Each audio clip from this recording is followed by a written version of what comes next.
Down on this ominous warning while meeting with his top generals that maybe this is the calm before the storm. Here's what he said last night. You guys know what this represents?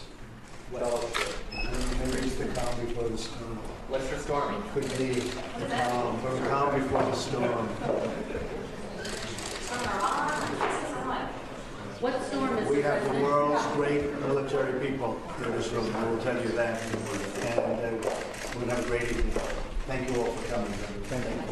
What storm, Mr. President? You'll find out. Give us a hint on your answer. Thank you, everybody. President Trump also said that he expects his top military advisors to give him a broad range of military options at a much faster pace. And it's all raising questions of whether or not the president is listening to his generals. We now turn to retired Army Lieutenant Colonel Alan West, former Republican congressman from Florida as well. Colonel West, thanks for joining us. Good to be with you. It feels that major decisions are on the way with respect to Iran and North Korea. It feels like these decisions perhaps will involve some pushback against Rex Tillerson's, General Mattis.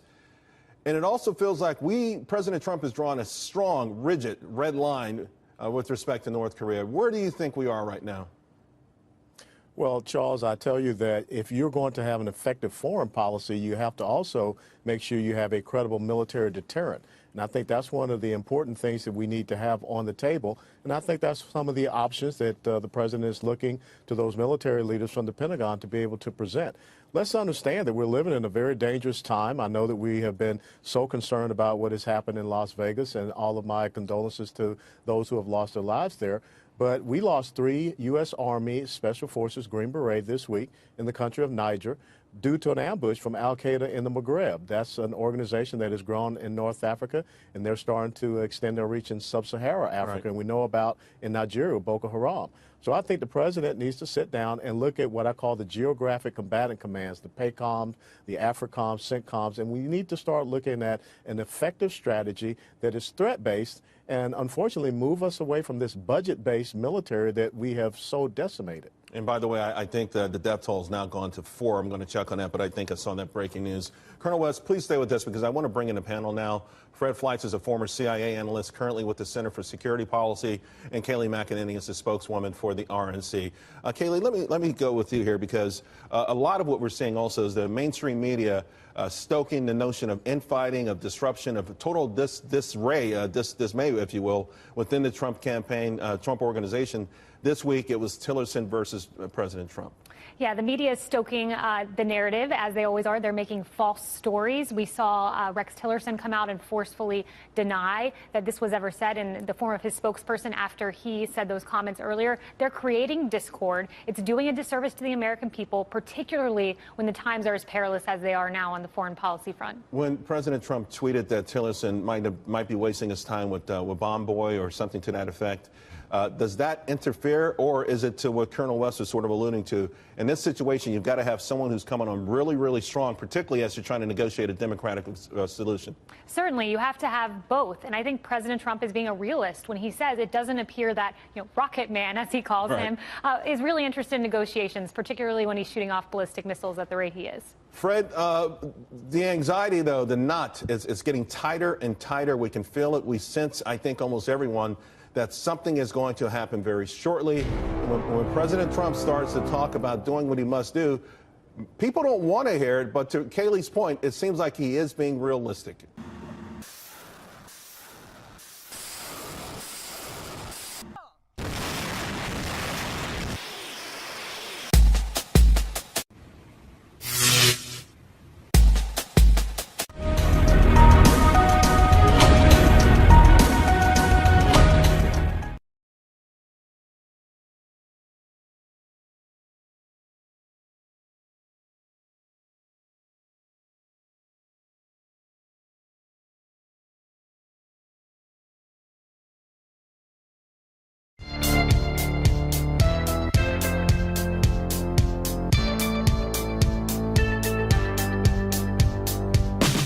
Concerns North Korea could conduct a major provocation in the coming days. The unpredictability of President Trump adds an extra layer of concern should Pyongyang make good on its threats. A Russian official who has just returned from the north says a long-range missile launch by the regime is on the horizon. Kim Hae-sung with the details. North Korea is reportedly preparing to test a long-range missile. This, according to a Russian lawmaker who returned from a visit to Pyongyang this week. Russian news agency RIA Novosti cited Anton Morozov, a member of the Russian lower house of Parliament's International Affairs Committee, as saying North Korea is preparing for new tests of a long-range missile. He said North Korean officials showed him mathematical calculations to prove their missile could hit the western seaboard of the United States, adding that the mood in the north was quite belligerent.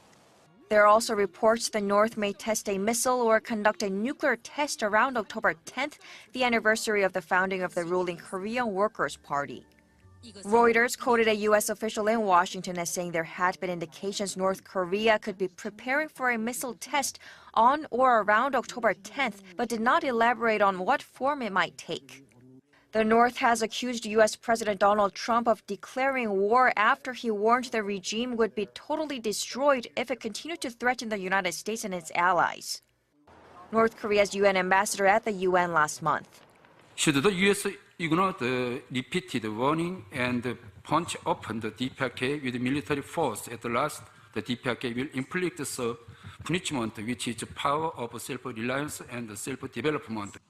A top CIA official for the Korean Peninsula has also warned the U.S. should be prepared for action on October 10th.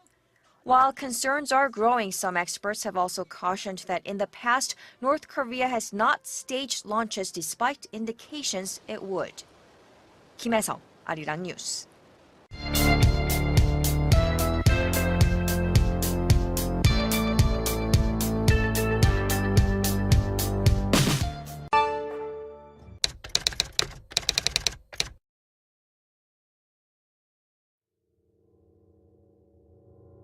A top CIA official for the Korean Peninsula warned Wednesday that the U.S. should be ready for a new provocation by North Korea on Columbus Day, October 9th, which coincides with the anniversary of the founding of the political party that governs Pyongyang. Stand by your phones, Young-Suk Lee, Deputy Assistant Director of the CIA's Korea Mission Center, said while speaking at a conference organized by the agency at the George Washington University. Lee did not speculate what North Korea might do, though it frequently carries out missile launches or nuclear tests on major state anniversaries, such as the birthday of leader Kim Jong-un or other dates associated with the lives of his father or grandfather. As the situation escalates, Defense Updates looks at a non-nuclear option that the U.S. has, which can swiftly bring North Korea's military to its knees. Let's go into the details.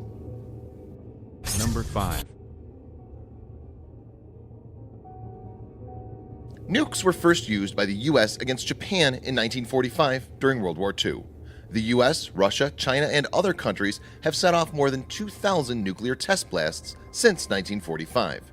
More than 500 of these explosions occurred on soil, in space, on barges, or underwater, but most of these happened early in the Cold War, before the risks to innocent people and the environment were well understood.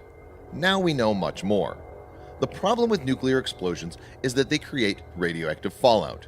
Only a portion of a nuclear weapon's core is turned into energy during an explosion. The rest is irradiated, melted, and turned into fine particles. This creates a small amount of fallout that can be lofted into the atmosphere and spread around.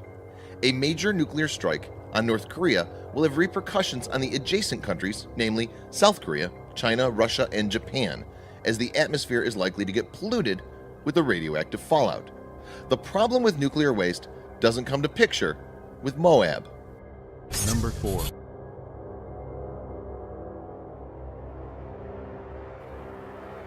It's nicknamed Mother of All Bombs, but Moab actually stands for Massive Ordnance Air Blast. The bomb is officially known as a GBU-43B. The GBU-43B is the largest non-nuclear bomb in the U.S. arsenal. The basic operation concept of Moab bears some similarity to the Blue 82 Daisy Cutter, which was used to clear heavily wooded areas in the Vietnam War. Decades later, the Blue 82 was used in Afghanistan in November 2001 against the Taliban. Its successes as a weapon of intimidation led to the decision to develop the Moab. It was designed by Albert L. Wymorts Jr. in the Air Force Research Laboratory in 2003. The bomb was primarily developed as part of Iraq War's shock and awe strategy. Moab was first tested on the 11th of March 2003 on Range 70 located at Elgin Air Force Base in Florida. It was tested again on the 21st of November 2003. On the 13th of April 2017, a Moab was dropped on an ISIL Khorasan cave complex in Akin District, Nangarhar Province, Afghanistan. It was the first operational use of the bomb. Number 3. Moab is a thermobaric weapon. A thermobaric weapon utilizes oxygen from the surrounding air to generate an intense, high-temperature explosion. The blast wave typically produced by such a weapon is of a significantly longer duration and more powerful than that produced by a conventional condensed explosive. The Moab is designed to hit targets such as surface facilities, tunnel entrances, and troop concentrations. Moabs are delivered from C-130 cargo planes, inside which they're carried on cradles resting on airdrop platforms. It's pushed out the rear of the aircraft it's launched from and uses GPS to guide it. It's purposely slowed down by a parachute. Shortly after launch, the drogues are released and bombs fall unretarded. The bomb explodes in the air, creating air pressure that can make tunnels and other structures collapse. Number 2. The bomb weighs at about 21,500 pounds, which translates to about 9,500 kilograms. For comparison, 9,500 kilograms is what 2 full-grown African elephants weigh, roughly. Since it's so large, it has to be dropped from the rear of a cargo plane. The Moab has a light 2,900 pounds aluminum casing surrounding 18,600 pounds, that's 8,500 kilograms, of explosive composition H6 material. The blast yield is equivalent to 11 tons of TNT. It's designed to explode 6 feet above ground and has enough power to obliterate anything in a 1,000-meter radius. For comparison, Hiroshima's Little Boy bomb had a yield of 13 to 18 kilotons, whereas Nagasaki's Fat Man bomb had a yield of 20 to 22 kilotons of TNT. Compared to nukes of today, even the smallest of the US military's atomic arsenal, the B-61, at its minimum configuration, has an explosive yield of roughly 30 times that of the Moab. Number 1.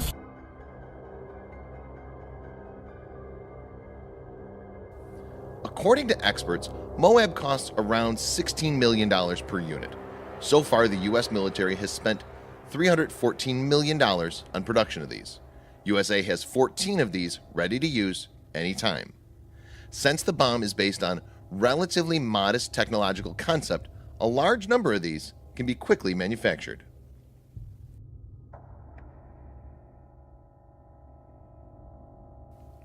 Kim Jong-un's media machine reported this week that 4.7 million people offered to enlist in the North Korean armed forces in the days after President Donald Trump promised to totally destroy the rogue state. And the new recruits would more than quadruple the size of the nation's already mammoth military. With 1.1 million people in the armed forces, North Korea already has the 4th largest military in the world. North Korea is known to possess chemical weapons, CW, has demonstrated the ability to launch long-range missiles, as well as has tested nuclear bombs.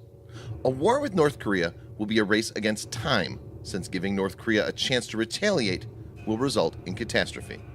A quick and decisive strike can be executed by the U.S. with its nuclear arsenal, but nukes tend to have long-term environmental impact, which may result in them not being a favored option. In this scenario, Moab could be a viable option for the U.S. military planners.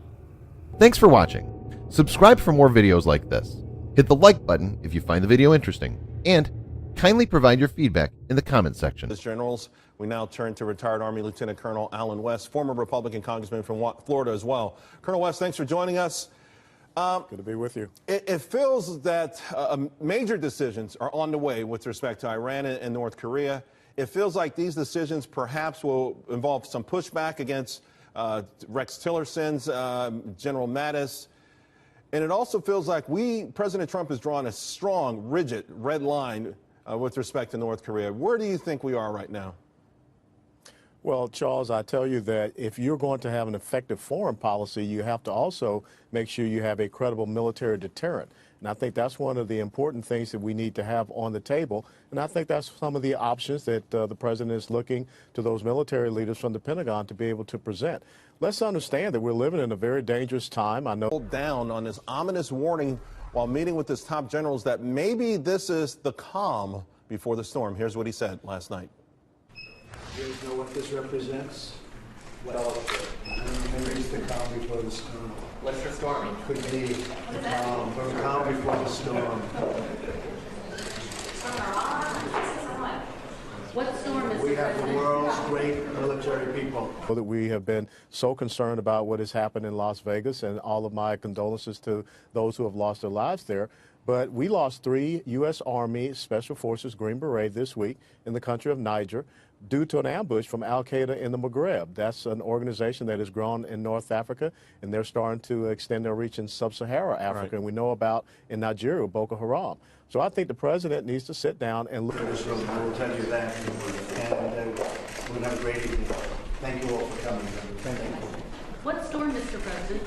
You'll find out. Give us a hint on your decision. Thank you, everybody. President Trump also said that he expects his top military advisors to give him a broad range of military options at a much faster pace. And it's all raising questions of whether or not the president is listening to